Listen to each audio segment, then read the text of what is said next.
પણ આ કઈ રીતે શક્ય છે? શક્ય છે મિસ્ટર મજુમદાર. તમે આવ્યા ને એ પહેલા જ અમે આ કેમેરાને મારા બેડરૂમમાં રહેલા લેપટોપ સાથે કનેક્ટ કરી નાખ્યું. એટલે સાહેબે બધું પોતાની આંખોએ જોયું છે લાઈવ.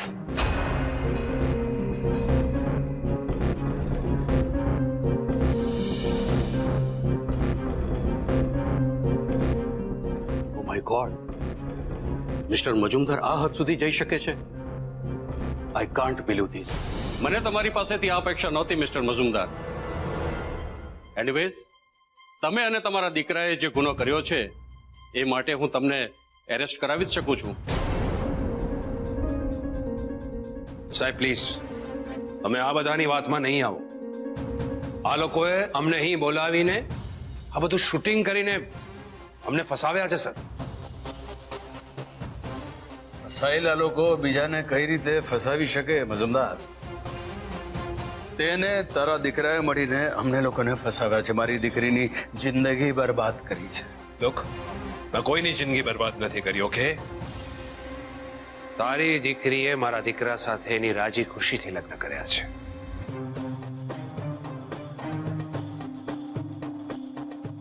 ખોટું બોલવાની પણ એક હદ હોય છે મજુમદાર. હમણાં તમે જે બોલ્યા એ બધું મેં જોયું પણ છે અને સાંભળ્યું પણ છે.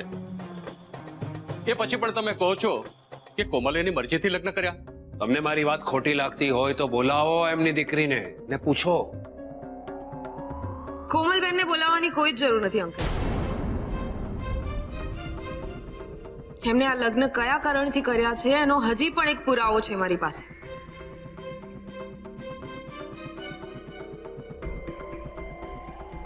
હારું, આને ફોનમાં અટેચ કરો.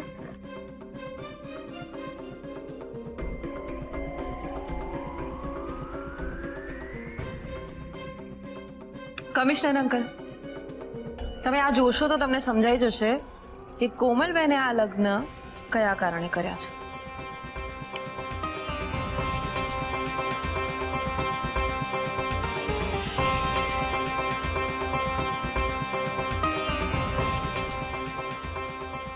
જેવી એને લગ્ન માટે ના પાડી અને હું ઘરે આવવા નીકળી એવું જાણે મને ઇમોશનલી બ્લેકમેલ કરવાનું શરૂ કર્યું. બ્લેકમેલ? એણે મને કહ્યું કે જો મેં એની સાથે લગ્ન ના કર્યા તો એ ગળે ફાંસો ખાઈને પોતાના જીવ આપી દેશે.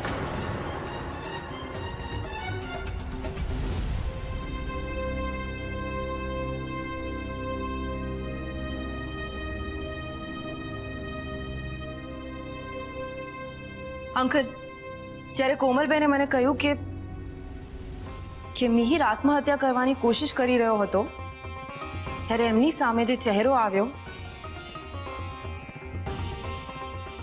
એ જોઈને એ હેબતાઈ ગયા. કારણ કે મિહિરના પપ્પા બીજું કોઈ નહીં પણ મજુમદાર અંકલ જ છે. અને મજુમદાર અંકલે જ કોમલબેનને પ્રેશરાઇઝ કરીને મેરેજ કરવા માટે કન્વિન્સ કર્યા.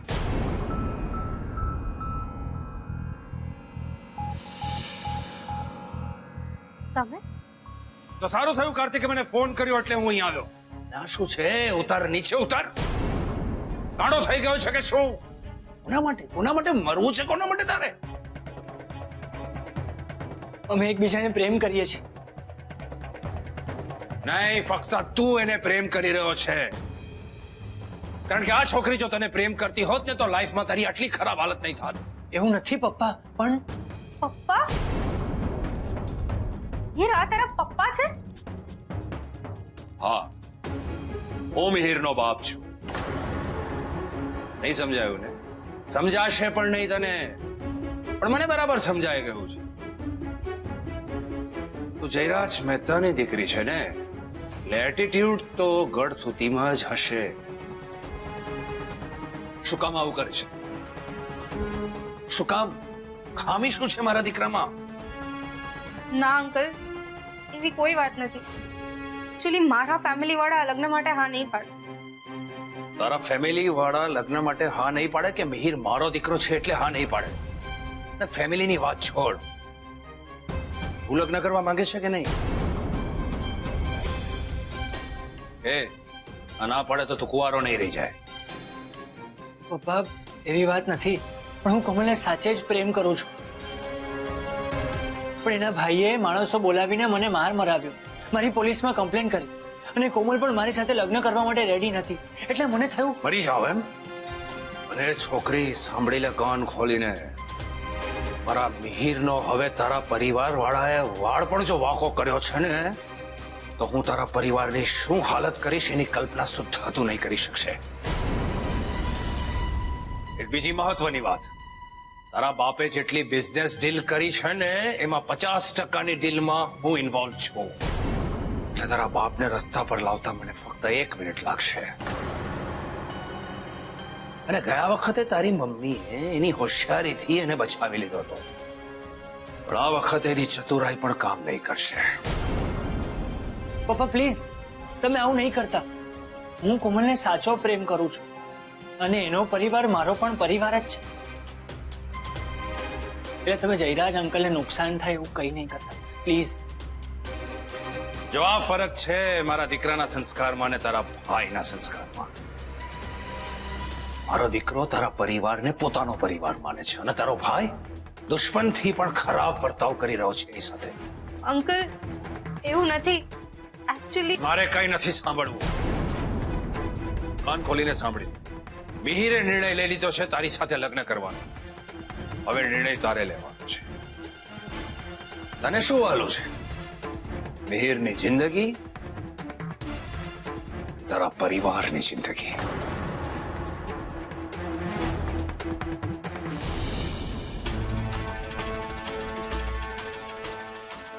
તે સાંભળી લીધું ને ભાઈ કે કોમલનું આ લગ્ન વિશે શું કહેવું છે?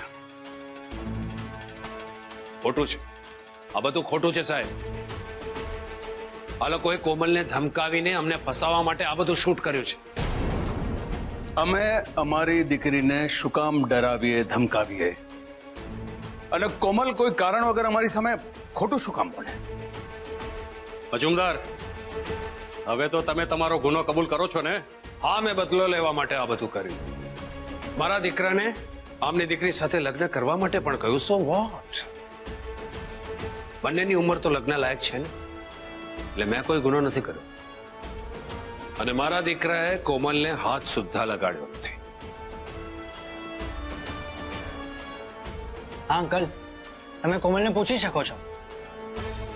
માન્યું કે કોમલ સાથે તમે કંઈ ખોટું કર્યું નથી, પણ તમારો ગુનો એ છે કે તમે તમારા દીકરાની સાચી ઓળખ છુપાવી ખોટી ઓળખ ઊભી કરી.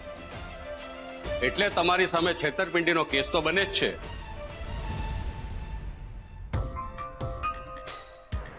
એકવાર ફરી તમે મને હરાવ્યો.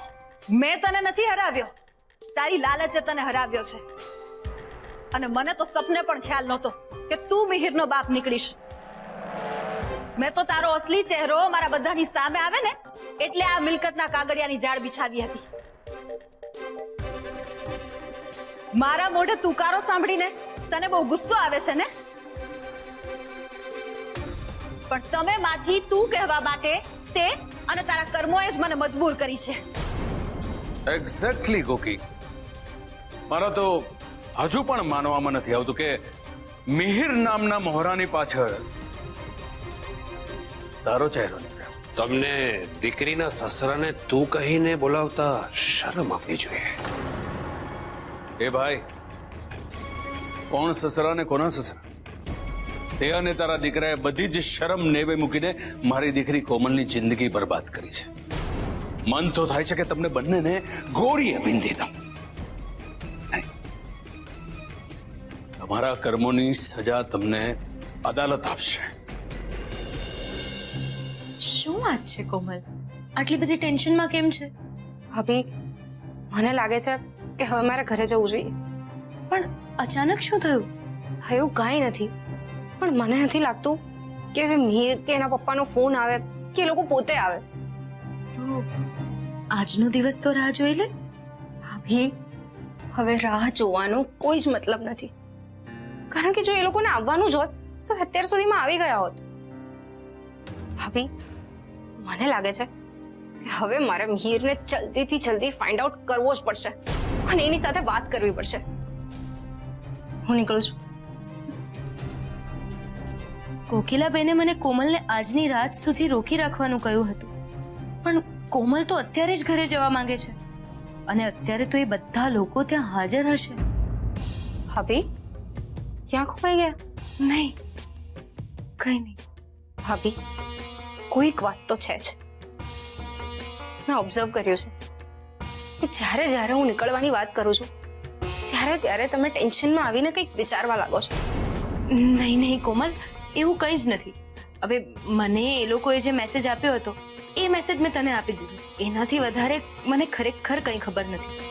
અને રહી વાત ઘરે પાછા જવાની, તો સોનુએ તને શું કહ્યું હતું એ તને યાદ છે ને? હા, ભાભીએ તો કહ્યું જ હતું ને કે જ્યાં સુધી એ લોકોનો ફોન કે મેસેજ ના આવે ત્યાં સુધી મારે અહીંયા જ રહેવું પડશે. તો સોનુની વાત માન અને અહીંયાથી નહીં જા. કારણ કે સોનુએ તને તો જ અહીંયા રોકાવા માટે કહ્યું હશે જો કોકિલાબેને એને કહ્યું હશે. અને એ લોકોએ જો તને અહીંયા રોકાવા કહ્યું હોય તો કાંઈક વિચારીને જ કહ્યું હશે ને. એટલે મારું માનવું છે કે તારે અહીંયા જ રોકાવું જોઈએ. ભાભી મને મિહિર કે એના પપ્પાના ફોનની રાહ જોવામાં વાંધો નથી. મને ચિંતા તો મમ્મી પપ્પાની થાય છે. મને ડર લાગે છે કે મને અહીંયા રાહ જોતી બેસાડીને એ લોકો મારા ઘરવાળાઓને નુકસાન ના પહોંચાડે. એટલે હવે હું અહીંયા નહીં રોકાઉં, હું જાઉં છું. Jayraj is right Aarav. અહીં કોઈ પણ બાબતની ચર્ચા કરવાનો કોઈ મતલબ જ નથી. તારી મમ્મીની વિનંતીને માન આપીને અહીં મારે જે જોવાનું હતું એ જોઈ લીધું, જે સાંભળવાનું હતું એ સાંભળી પણ લીધું. હવે તારે પોલીસ સ્ટેશન જઈને ઓફિશિયલ કમ્પ્લેન્ટ કરવી પડશે, એફઆઈઆર નોંધાવવી પડશે. પોલીસ ડિપાર્ટમેન્ટ પોતાની રીતે તપાસ કરશે અને એક્શન લેશે. અરે સર, શેની તપાસ, શેની એફઆઈઆર? મેં કોઈ ગુનો કર્યો જ નથી. કારણ કે એમની દીકરીએ મારા દીકરા સાથે રાજી ખુશીથી લગ્ન કર્યા છે. એકની એક વાત વારંવાર કર્યા કરવાથી સત્ય બદલાય તો નથી જવાનો મજમદાર. તારો દીકરો મિહિર ઉર્ફે આ સુકેશે મારી દીકરી કોમલને છેતરી છે, એની જિંદગી બરબાદ કરી છે. તો પછી બોલાવો ને કોમલને અને પૂછો બધાની સામે. જેમાં આ લોકો અમને બ્લેમ કરે છે કે અમે કોમલને પ્રેશર આપીને લગ્ન માટે મજબૂર કરી હોય, એ જ રીતે આ લોકોએ કોમલને પ્રેશર આપીને અમને ફસાવવા માટે આ શૂટિંગ નહીં કર્યું હોય. એ તો ફરક છે મજુમદાર તારામાં ને અમારામાં. અમે મુસીબતોમાં સામી છાતીએ લડી લેવામાં માનીએ છીએ. તારી જેમ બાળકોને હથિયાર નથી બનાવતા. અમે અમારી કોમલને કોઈ પણ જાતનું પ્રેશર નથી આપ્યું ક્યારે. તો પછી બોલાવો ને કોમલને. કોમલ જો આવીને એમ કહે કે હા અમે એને ધમકાવીને લગ્ન માટે મજબૂર કરી છે તો હું માનું. જા સુકેશ, કોમલને લઈ આવો. નો નો નો નો, ખબરદાર, એક ડગલું પણ આગળ વધ્યો છે. કોમલ નીચે નહીં આવે. શું કામ નહીં આવે? હા, એ મારી પત્ની છે, એની સાથે વાત કરવાનો મને પૂરેપૂરો અધિકાર છે. યસ. અને મારે ક્યાં ખાનગીમાં વાત કરવી છે? મારે તો બધાની હાજરીમાં વાત કરવી છે. એટલે અંકલ પ્લીઝ કોમલને બોલાવો. એક વાર કહ્યું ને કોમલ નીચે નહીં આવે એટલે નહીં આવે. પણ શું કામ એ નહીં આવે? કારણ કે એ ઘરમાં જ નથી.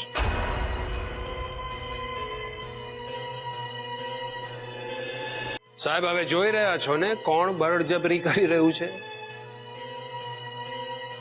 આ લોકોએ અમારા ખાનદાનની વહુને ગાયબ કરી દીધી છે, અને એ પણ પરાણે, જેથી બધાની સામે સત્ય બહાર નહીં આવે. એટલે સાહેબ, કેસ તો આ લોકો ઉપર બનવો જોઈએ, મારા દીકરાની વહુને છુપાવી રાખવા બદલ. અમારો પૂરેપૂરો હક છે કોમલને સવાલ જવાબ કરવાનો અને અમારા ઘરે લઈ જવાનો. બસ મહેન્દ્ર, બસ. ખૂબ બધું બોલી લીધું અને ખૂબ સાંભળી લીધું અમે. ઇનફ નાઉ. તે પોતે જ કબૂલ કર્યું છે કે તે ધમકી આપીને મારી કોમલને લગ્ન માટે મજબૂર કરી છે, અને હવે તું અમને ગુનેગાર સાબિત કરવા માંગે છે. ધીમાન, તું જ કે આ છોકરો કોમલની સામે આત્મહત્યા કરવા નીકળે છે અને એનો આ બાપ કોમલને ધમકી આપે છે. કે જો તું મારા દીકરા સાથે લગ્ન નહીં કરે તો તારા બાપને અને તારા પૂરા પરિવારને રસ્તા પર લાવી દઈશ. અને બળજબરી નહીં તો બીજું શું કહેવાય? સર, આ લોકોએ કોમલને ખુલ્લમ ખુલ્લા બ્લેકમેલ કરીને ફસાવી છે. ચલો માન્યું કે મેં કોમલને બ્લેકમેલ કરી, મારી સાથે લગ્ન કરવા માટે મજબૂર પણ કરી, પણ સૌથી અગત્યની વાત એ અમારા સુધી પહોંચી કઈ રીતે? કઈ રીતે પહોંચી એટલે? તે જ એને મળવા બોલાવી હશે ને? હું એને મળવા બોલાવું ને આવે એનો મતલબ તો એ જ થાય ને કે મારામાં ઇન્ટરેસ્ટેડ હોય તો જ મને મળવા આવે ને. સુકેશ! અવાજ નીચે. અને એવું તો છે નહીં કે હું ઘરમાં આવીને કોમલને કિડનેપ કરીને મારી સાથે લઈ ગયો. સર, પૂછો અમને, છે આ લોકો પાસે કોઈ સાબિતી કે હું કોમલને બળજબરી કરીને મારી સાથે ઉઠાવીને અહીંયાથી લઈ ગયો હું? નહીં આપી શકે. આ લોકો સાબિતી નહીં આપી શકે, કારણ કે કોમલ એની મરજીથી મારી સાથે આવી હતી. મમ્મીજી, આવી હતી કે નહીં? હા, કોમલ એની મરજીથી આવી હતી, કારણ કે તે એને તારી પ્રેમ જાળમાં ફસાવી હતી, ફોસલાવી હતી.